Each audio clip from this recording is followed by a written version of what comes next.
अस्सलाम वालेकुम गाइस, कैसे हैं आप। उम्मीद करता हूं कि आप सब खैरियत से होंगे, खुश होंगे और हमारी दुआ है कि आप हमेशा खुश रहें, हंसते और मुस्कुराते रहें।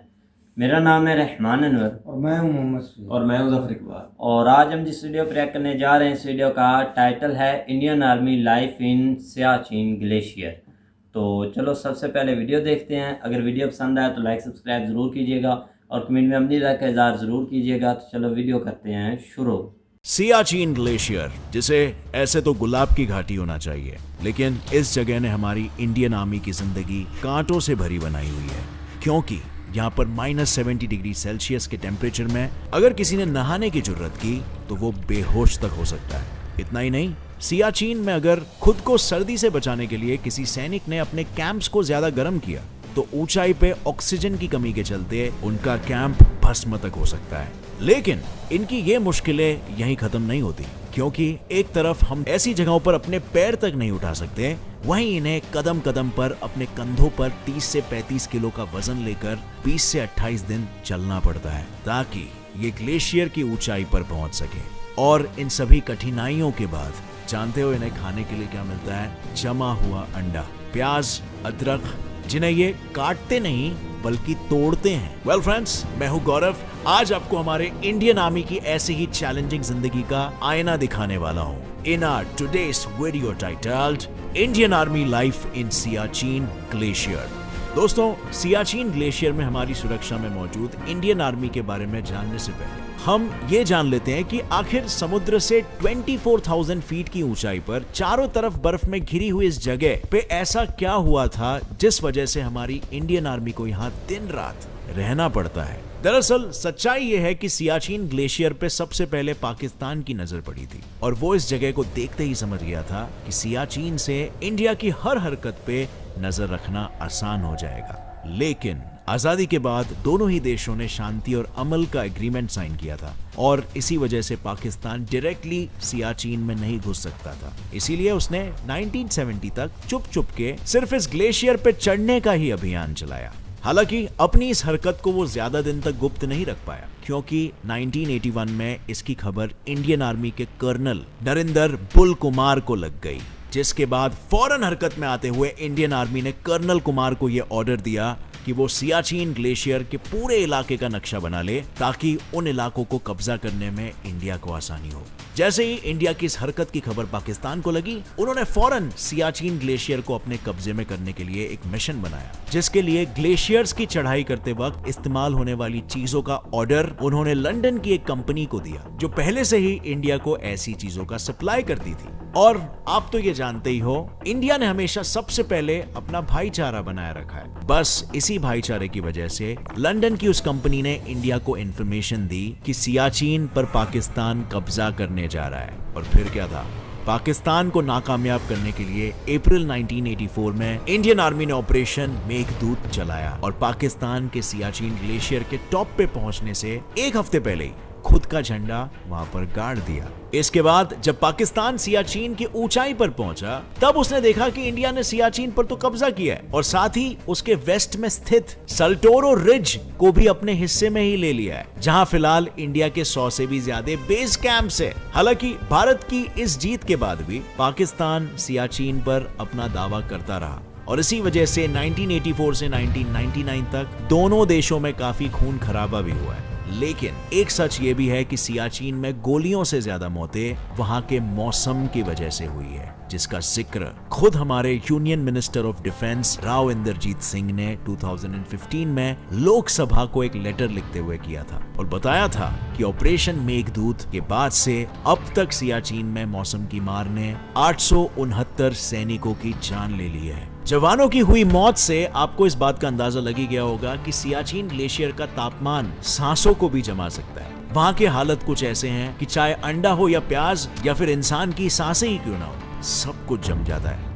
और इसी वजह से हमारे जवानों को ताजा पकाया हुआ खाना बहुत कम नसीब होता है। फिर भी पेट है तो उसको भरना भी तो जरूरी है, वो भी ऐसे खाने से जो शरीर को अंदरूनी गर्माहट दे। इसीलिए इंडियन आर्मी को चॉकलेट, गुड़ और चिकी जैसी चीजें रोजाना दी जाती है। और रहा सवाल खाने का, तो सियाचिन में इंडियन आर्मी को ज्यादातर पैक्ड खाना ही दिया जाता है, जिन्हें बस गर्म पानी में डालकर पकाया जा सके, क्योंकि यही चीजें -70 डिग्री सेल्सियस में आसानी से पका के खाई जा सकती है। अब फ्रेंड्स, आगे बढ़ने से पहले मैं आपको एक इंटरेस्टिंग ट्रेडिंग प्लेटफॉर्म के बारे में बताऊंगा जो प्ले स्टोर और ऐप स्टोर दोनों में अवेलेबल है। ऐप का नाम है बाइनोमो और इसमें आप अलग अलग एसेट्स में ट्रेड कर सकते हो, जैसे कि गूगल, एप्पल, गोल्ड और फॉरेन करेंसीज जैसे कि यूएस डॉलर्स और यूरोस वगैरह में भी आपको 90% तक का प्रॉफिट मिल सकता है। इस ऐप में आपको कोई भी एसेट चुनना है और फोरकास्ट करना है कि उसकी वैल्यू बढ़ेगी या फिर घटेगी। देखिए, मैं आपको एक एग्जांपल के साथ बताता हूं। जैसे मैं यहाँ पे 700 रुपए में ट्रेड अप करता हूं कि इस एसेट की वैल्यू बढ़ेगी, और अब हमें थोड़ा सा रुकना होगा। एंड यस, मेरा फोरकास्ट सही निकला। अब ये अमाउंट आप अपने बैंक अकाउंट या पेटीएम में इजीली 24 आवर्स के अंदर विड्रॉ कर सकते हो। इसका मिनिमम डिपॉजिट सिर्फ 350 रुपए, और अगर आप मेरा प्रोमो कोड यूज करते हो तो आपको ये डिपॉजिट पे डबल मिल जाएगा, यानी कि 400 रुपए का टॉप अप करिए और आपको 800 रुपए मिल जाएंगे। सो अभी रजिस्टर कीजिए इस ऐप में, link is in the description, और 65,000 अपने ट्रेडिंग डेमो अकाउंट में पाइए, जिससे आप ट्रेडिंग स्ट्रैटेजीज और ट्रेडिंग स्किल्स को प्रैक्टिस कर सकते हो। जितना आप प्रैक्टिस करोगे उतनी आपके ट्रेडिंग की नॉलेज और एक्सपीरियंस बढ़ेगा और अर्निंग की पॉसिबिलिटीज भी बढ़ेगी। लेकिन हाँ फ्रेंड्स, ध्यान से ट्रेड करिएगा, पूरा रिसर्च करके, क्योंकि किसी भी ट्रेड में आपका कैपिटल रिस्क में होता है। So download Binomo now, link is in the description. I am a binomist, are you?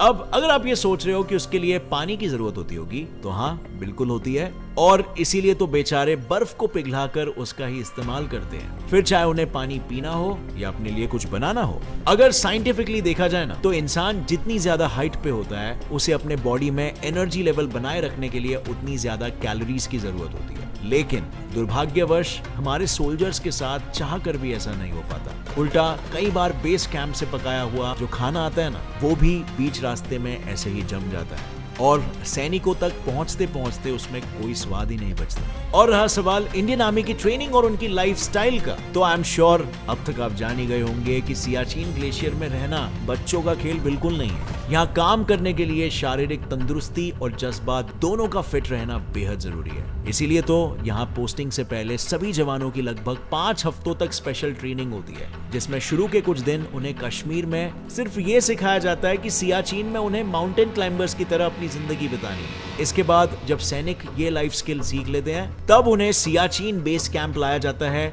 जहां उन्हें 21 दिन तक बकायदा सेना की तरह रेस्क्यू से लेकर डिफेंस तक सभी चीजें सिखाई जाती है। और इसी दौरान उनके दिन की शुरुआत रोजाना 1 से 1.5 घंटे मिलने वाली फिजिकल ट्रेनिंग से होती है, जिसके बाद उन्हें सियाचिन बैटल स्कूल में ऊंचाई पर बने ग्लेशियर पर चढ़ना उतरना, बर्फीले तूफान का सामना करना जैसी लाइफ सेविंग चीजों की ट्रेनिंग दी जाती है। और जैसे ही उनकी ये सब ट्रेनिंग खत्म हो जाती है, उसके बाद हर सैनिक को एक टेस्ट पास करना होता है, और जो भी जवान इस टेस्ट को पास करता है उसे ही ऊपर सियाचिन ग्लेशियर में भेजा जाता है, जहां उसकी पोस्टिंग सिर्फ 3 महीनों के लिए ही होती है। वैसे सियाचिन ग्लेशियर में पड़ने वाली ठंड का अंदाजा आप इसी बात से लगा सकते हो कि वहां मैक्सिमम टेम्परेचर भी -30 डिग्री सेल्सियस है। ऐसे में मैं और आप नहाना तो छोड़ो, पानी के बारे में सुनना भी नहीं चाहेंगे। और इसीलिए तो यहाँ पोस्टेड आर्मी के जवानों को भी ना नहाने की हिदायत दी जाती है, और ना ही शेव करने की, क्योंकि यहाँ के कम टेम्परेचर में स्किन एकदम नाजुक हो जाती है, जिस वजह से अगर शेविंग के दौरान किसी सोल्जर को इंजरी हो गई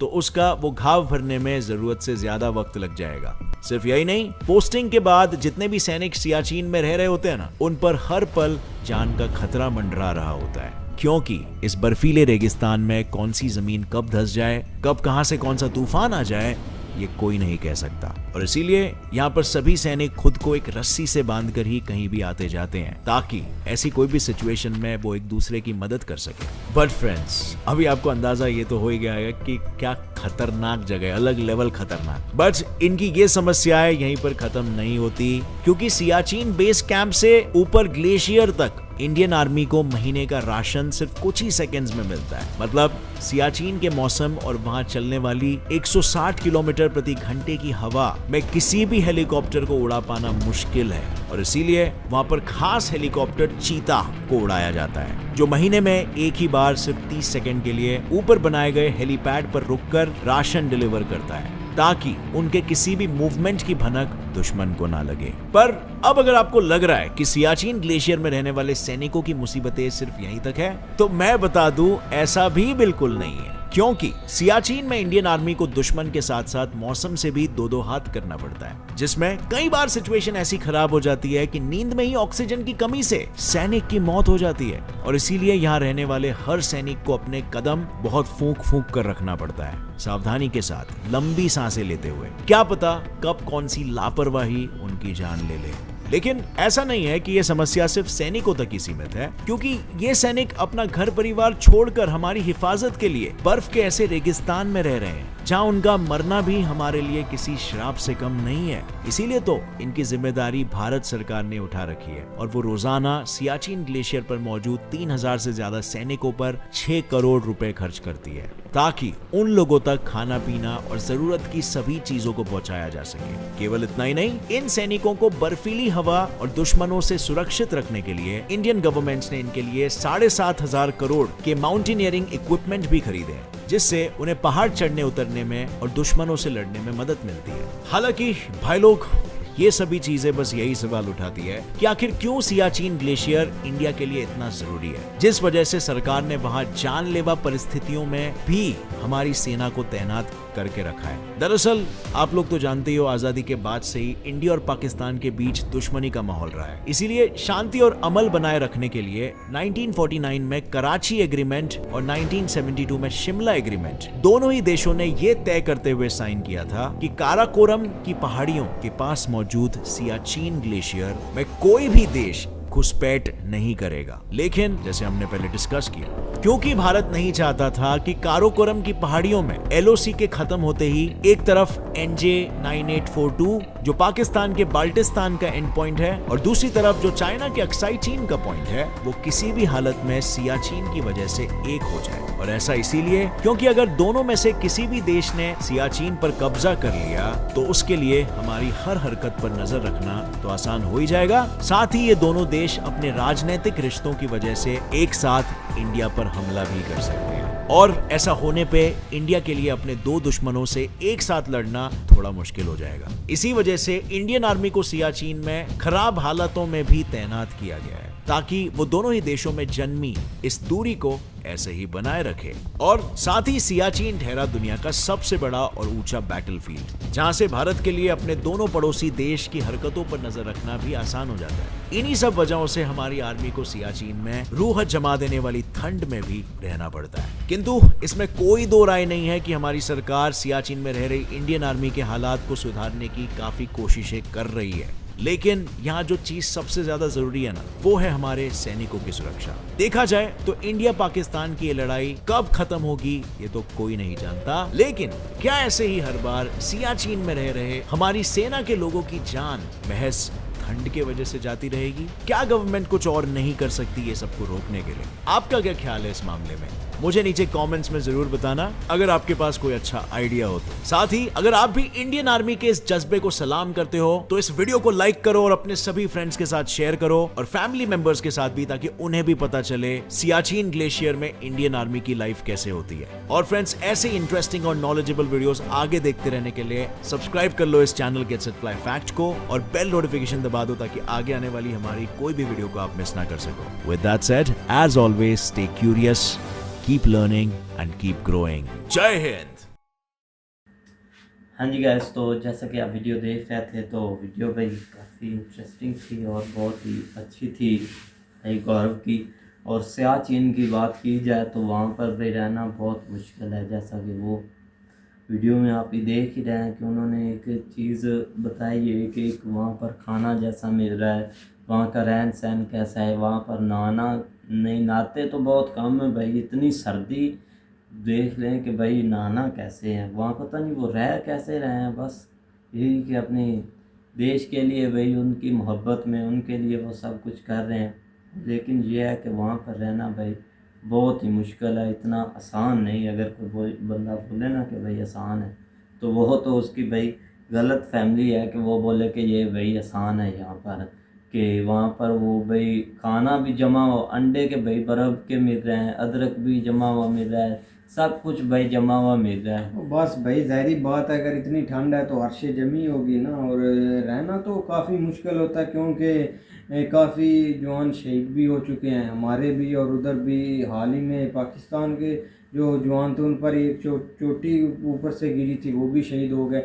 इस पर बहुत जानें जा चुकी हैं सियाचिन पर, लेकिन कोई भी अपनी जगह छोड़ने को तैयार नहीं, ना पाकिस्तान पर उनको बिलीव है, ना पाकिस्तान पर पाकिस्तान को उन पर बिलीव है। दोनों को किसी पर बिलीव नहीं कि एक बार बोलें कि यार चलो आप भी छोड़ दो ये जगह, हम भी छोड़ दें, क्योंकि काफ़ी दफ़ा ये हुआ भी है, मुआहदा भी हो चुका है कि आप पीछे हट जाएं हम भी हट जाएं, लेकिन कोई भी ऐसा इरादा नहीं रखता, क्योंकि ये एक बहुत मेन पॉइंट है जहाँ से दोनों देश एक दूसरे पर नज़र रख सकते हैं, और चाइना भी साथ लगता है, तो इसी वजह से वो इतना नहीं रिस्क लेते, और इतना वो रिस्क ले रहे हैं उधर स्टे करने का, क्योंकि अब देखो ना, चाइना भी उन साथ मिलता है और पाकिस्तान, उनको दोनों खतरा आता है। अगर वो ये जगह छोड़ते हैं तो उन पर हमला या कुछ भी हो सकता है, इसी वजह से वो नहीं ये जगह छोड़ ना सकते, क्योंकि मुश्किल हालात तो काफ़ी हैं। मैंने काफ़ी वीडियो भी देखी हैं सियाचिन की, और जो इंडियन आर्मी के इतने जवान भी शहीद हो चुके हैं,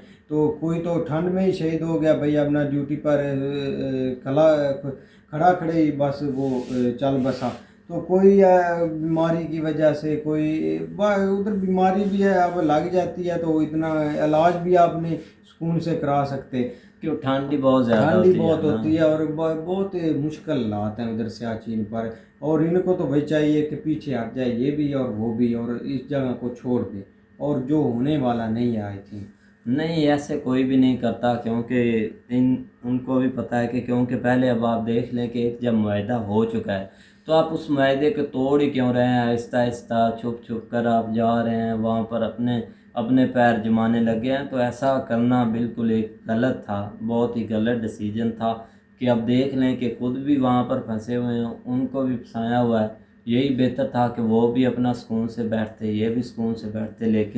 लेकिन भाई ये तो उन बंदों को मतलब कि सलाम है जो उधर भी खड़े हैं और इधर भी खड़े हैं और अपने मुल्क की हिफाजत कर रहे हैं। ये नहीं कि हर जगह पर भाई वो जहाँ भी खड़े हैं ना, वो अपने मुल्क की हिफाजत कर रहे हैं और अपनी जान भी दे सकते हैं जो भी हालात होते हैं। अब LOC पर भी खतरा होता है, सियाचिन पर, हर जगह पर इन पर भाई खतरा ही खतरा होता है। वो हर टाइम एक्टिव ही रहते हैं और उनकी सपोर्ट भी होती है गवर्नमेंट की भी, लोगों की, लोग इतना उनको प्यार भी करते हैं।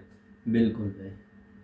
हाँ सही है ना कि ज़ाहिर बात है मुल्क के लिए वो कर रहे हैं। अब देखो दूसरा ये है कि अगर वो अब छोड़ने वाली बात जो है ना वो तो खैर नहीं आ सकती, क्योंकि पहले तो एक तरफ से वो रिलैक्स थे इंडिया वाले कि चलो कोई नहीं, लेकिन जब वो इन्होंने थोड़ा बहुत उसके ऊपर हरकत की तो अब तो उनको पता चल गया। इस तरह वो एक कंपनी ने उनको बता दिया था कि ये भी औजार वगैरह जो है ना वो उससे रेलिवेंट जो है। लेकिन ये बहरहाल जो भी है, ये इन्होंने पहले एक ऑपरेशन भी किया था, उसमें भी फेल हुए हैं पाकिस्तान। तो खैर कुछ मानते भी नहीं है, कुछ मान भी लेते हैं, जो मतलब जो थोड़ा जो मानने वाली होती है मान लेते हैं, जो हाँ। नहीं मानने वाली होती है लेकिन ये कि अब तो खैर मुश्किल है छोड़ना, क्योंकि अब तो दोनों तरफ जो है ना वो मामला तो बहुत जाने जा चुकी हैं इसके ऊपर। लेकिन ये है कि फिर भी इनको कुछ ना कुछ स्टेप लेना चाहिए। चलो ऊपर नहीं तो नीचे लेवल पे जो है ना वो मतलब कि ऊपर नहीं, जहाँ पे ये बहुत ज़्यादा है ठंड की वजह से जो है ना वो ऊपर जाने की बजाय नीचे चलो थोड़ा बहुत सिक्योरिटी कर, लेकिन ये है कि नीचे रह भी नहीं सकते क्योंकि सारा मामला तो ऊपर ही है, चोटियों के ऊपर जहाँ पे बैठ के इन्होंने करना होता है। लेकिन अब दरमियान में चाइना भी है, अगर ये थोड़ा बहुत आगे पीछे निकलते हैं तो उसका फ़ायदा वो भी उठा सकता है। तो इसलिए जो है ना आप इनको वहाँ पे रहना पड़ना है जब तक जो है ना ये कोई बात बस भाई इनकी एक मजबूरी बन गया ना कि उधर स्टे करना है, चाहे कोई मरता है जीता है, हालात जैसे भी हो, तूफान हो या आंधियाँ हैं, वहाँ पे जिंदगी गुजारना वाकई बहुत मुश्किल है। देख नहीं रहा भाई ये कि उन्होंने इधर भाई इतनी इधर पाकिस्तान में ठंड पड़े तो हमें भाई हाथ पा जाता है कि क्या करें और क्या किधर जाएं, और उधर भाई देख लें, और हम एशिया के लोग भाई इतनी ठंड बर्दाश्त भी नहीं कर सकते, और ना गर्मी तो शायद बर्दाश्त कर ले, लेकिन इतनी हमें ठंड हमसे नहीं बर्दाश्त होती। अब जो आप देख लो रशिया में इतनी बर्फ़ पड़ती है, उधर उन्होंने कमीज़ें भी उतारी होती हैं, ऐसे चलते फिरते रहते हैं। इधर थोड़ी सी बारिश आ जाए तो भाई हम 3-3 हमने जैकेट पहनी होती हैं, और दस्ताने वगैरह, तो ऐसे गुजारा नहीं होता ठंड में। बिल्कुल भाई, और उम्मीद करते हैं कि गाइज आपको वीडियो पसंद आएगी। अगर पसंद आए तो लाइक सब्सक्राइब ज़रूर कीजिएगा और कमेंट में अपनी राय का इज़हार ज़रूर कीजिएगा। अल्लाह अल्लाह हाफ़िज़।